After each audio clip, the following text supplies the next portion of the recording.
Podcast Rio Ônibus, o canal para quem usa transporte público no Rio.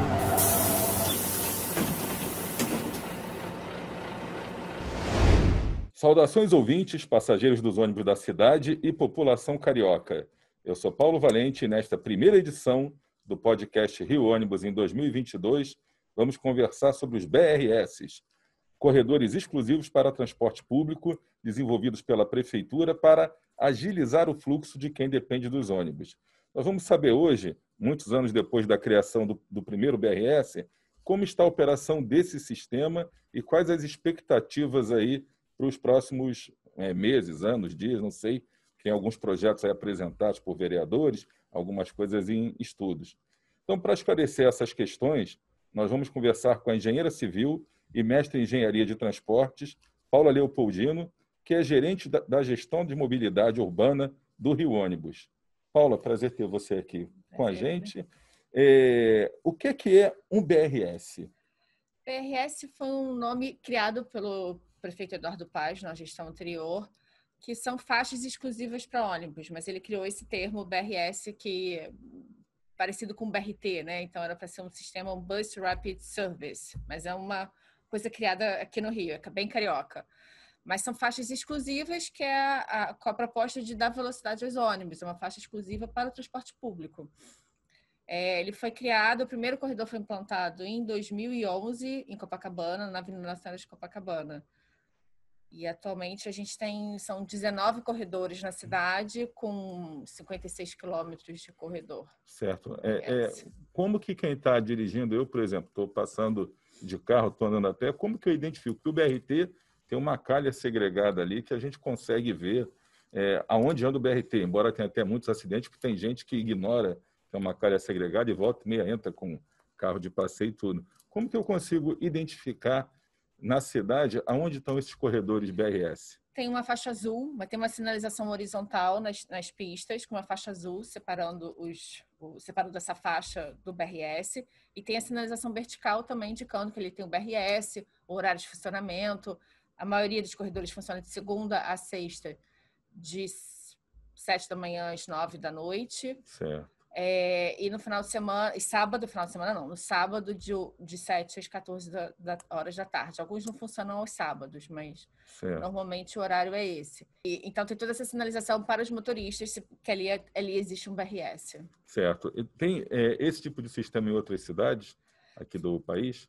Como BRS, não, mas como faixa exclusiva ou preferencial, existe em diversas cidades no Brasil e no mundo, porque é uma forma de você dar velocidade ao transporte público, certo, que acho que esse é o principal objetivo, né? Porque o ônibus, ele compete o espaço no trânsito, o tempo no trânsito com os outros veículos. Então, a faixa exclusiva ou preferencial, ela traz esse grande benefício, que é você melhorar o tempo de viagem dos ônibus, ele não ficar parado no congestionamento. Então, a proposta, então, central do BRS é agilizar essas viagens dos usuários, é dar velocidade.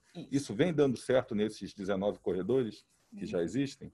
Alguns mais, outros menos. Por exemplo, em Copacabana, que são 2 faixas para ônibus, dá muita velocidade. Em outros, que é só uma faixa, em alguns lugares é só uma faixa sem baia para o ônibus, nos pontos de ônibus. Então, assim, cada um tem uma característica um pouco diferente.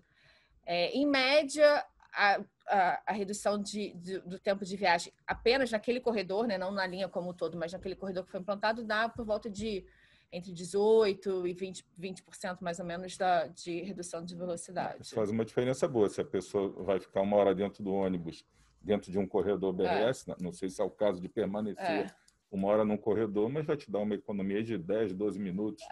Sim, ao final do dia, na ida e na volta, dá 20 minutos por dia, até meia hora. Então, funcionando bem. Exatamente. Só que o problema é que os corredores, eles são pequenos, né? A gente tem uma rede integrada de corredor. Então, o benefício acaba sendo, às vezes, pontual, porque é só um trecho da linha que o passageiro pega. Então, ele acaba não sendo tão... Assim, ele não vai perder 1 hora dentro do corredor inteiro, porque ele vai perder, normalmente, 10 minutos ou menos. Eu vejo ali em Botafogo, até um exemplo, que eu passo mais, tem o corredor, mas você vê o corredor engarrafado também o tempo todo. E esse caso que você falou da baia é bem interessante. Às vezes tem o corredor, mas um ônibus para descer o passageiro, quer dizer, todos os outros que teriam esse benefício ficam, às vezes, parados ali esperando a sua vez Então, quer dizer, foram algum caso que eu até comparo com algumas ciclovias, porque tem bairros aí que o pessoal fez a ciclovia, mas não é um espaço segregado. Pintaram uma faixa na rua e a bicicleta tem que andar pela calçada, tem que andar assim, pela rua, concorrendo com os outros. Deixa eu fazer uma pergunta aqui. Quais os pontos fortes que a gente tem hoje? E se tem algum, você já falou alguns, se tem mais algum para você colocar? E se tem algo que poderia ser aprimorado, no seu ver assim, pela prefeitura? Algo que eles pudessem fazer para melhorar esses corredores?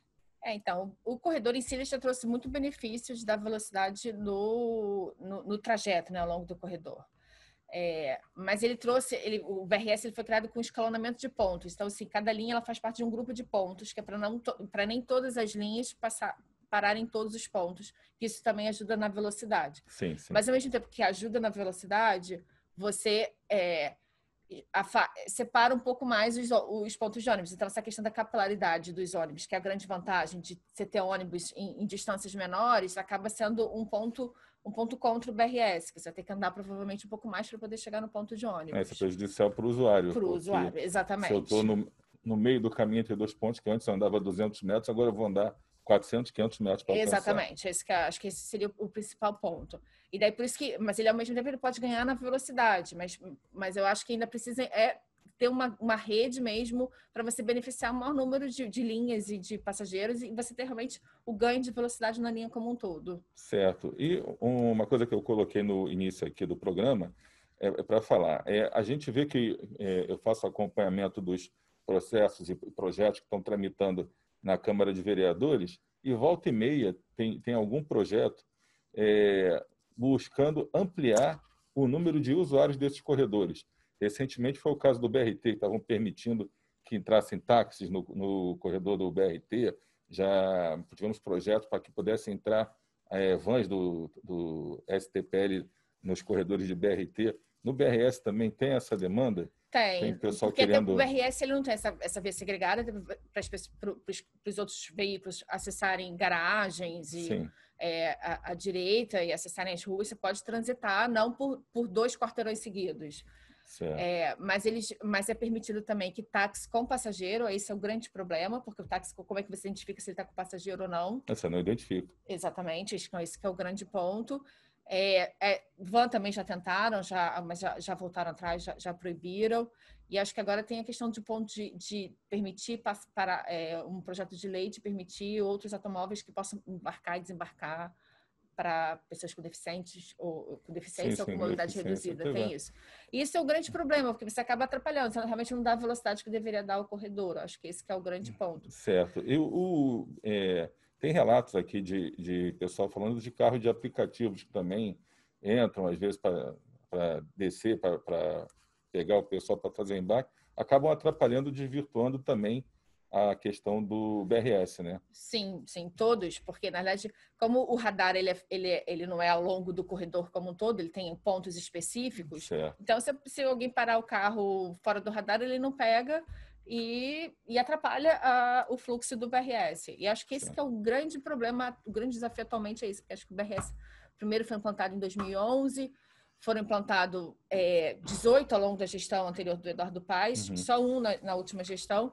Então, assim, já está há muito tempo sem implantação, está um pouco no esquecimento, está abandonado. Sim. Então, falta um pouco dessa fiscalização de carro de passeio, de Uber, de tudo no corredor. Roda e não... Exatamente. Acho que esse precisa muito para dar esse choque de ordem no BRS, ele realmente voltar a funcionar como deveria. Então, essa questão dos ônibus, de ser exclusivo para ônibus e táxi, definitivamente não é respeitada. Não.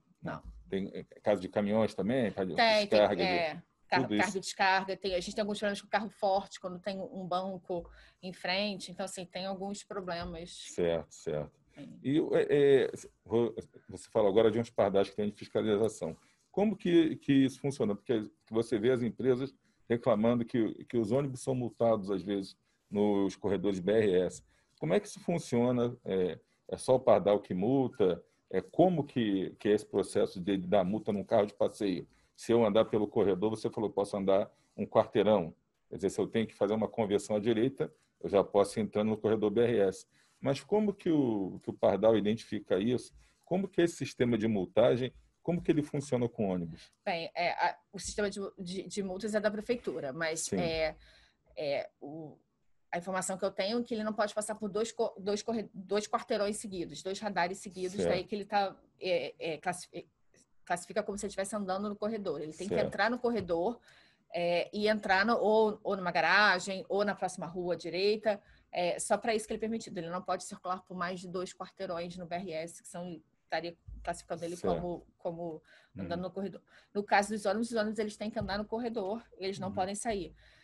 Em alguns corredores onde não tem uma baia de ônibus, a prefeitura criou o que a gente chama de uma baia invertida, que é uma área, tem a sinalização horizontal, é uma área onde o ônibus é um trecho do BRS que ele pode sair e ir para a faixa mais esquerda para poder... Então, um ônibus que vai ultrapassar, ele pode ocupar a faixa que não é do... Quer dizer, ele sair, entre aspas, da calha. Exatamente, ele sai da faixa, para ele poder ultrapassar o outro ônibus. Mas está delimitado nos corredores, tem sinalização. Certo. Delimitada. E tem presença de guardas municipais, de fiscais da prefeitura, fiscalizando isso, além dos pardais, ou...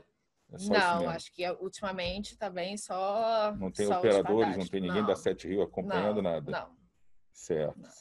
Então, é mais uma dificuldade que a gente tem. Exatamente. E em relação a gente, finalizando já aqui, você que acompanha então as medidas que a prefeitura vem tomando aí para procurar resolver o problema do transporte na cidade, que a gente passa uma crise muito grande, tem... alguns corredores já para serem criados, existem esses estudos, alguma coisa de revisão? Você tem alguma informação que possa adiantar aí para a gente? Tem sim. Na realidade, a prefeitura já informou que eles querem revitalizar os BRS já implantados, então acho que daria esse choque de ordens de realmente refazer, né, a sinalização e forçar essa fiscalização, envolver os outros órgãos da prefeitura e implantar novos corredores, o que seria ótimo, porque realmente você vai dar essa rede de BRS para dar velocidade realmente que o ônibus precisa, para ele não ficar dividindo espaço com os demais veículos. Certo. Mas esses corredores que a gente tem, são 19, eles basicamente hoje estão onde? Pela Zona Sul, Centro ali? Zona Sul, Centro, Grande Tijuca e vai até o Meia. É basicamente isso. E a prefeitura também não vai ampliar mais ou menos nessa região. Não vai talvez na Avenida Brasil, ali naquele trecho depois do BRT, mas não vai avançar muito mais além dessa região, não. Certo. Então, o pessoal, por exemplo, de Madureira, Pavuna, Bom Sucesso e tudo, não... Não, exatamente. Alguns contam já com um corredor de BRT e tudo, mas não é uma previsão.